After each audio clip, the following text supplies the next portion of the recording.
Le Ballon d'Or était censé éclipser le match entre l'OM et le PSG et ça aurait été dommage parce que c'est une date que tu coches dans ton calendrier, c'est une des grandes rencontres qui fait le rayonnement du football français. Et bien au final, peut-être que c'était une erreur de calendrier de placer ces deux événements en même temps, mais ça n'a pas été trop préjudiciable pour l'audience et le rayonnement du foot français. Carton d'audience pour le classique, carton d'audience pour le Ballon d'Or et on va se prêter au petit jeu de la comparaison.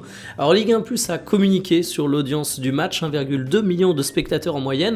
C'est plus que le nombre d'abonnés qui a été annoncé récemment, mais c'est pas du tout surprenant pour les cartons d'audience de chaînes payantes avec des abonnés. On voit régulièrement une audience moyenne plus élevée en termes de spectateurs que le nombre d'abonnés.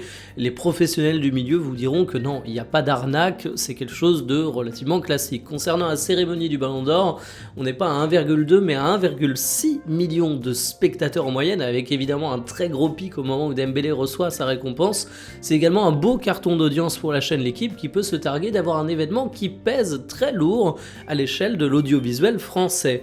Alors, qui sort gagnant de ça ? J'ai envie de dire les deux. Déjà, il faut pas forcément tomber dans le négatif et essayer de descendre l'un pour glorifier l'autre.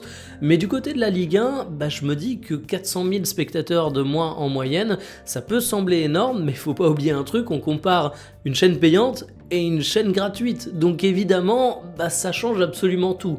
Donc on peut dire que le match n'a pas été invisibilisé, surtout que je me dis qu'en visionnage non compté mais illégaux, il y a dû en avoir un paquet. Donc franchement, belle réussite, belle soirée pour le foot français.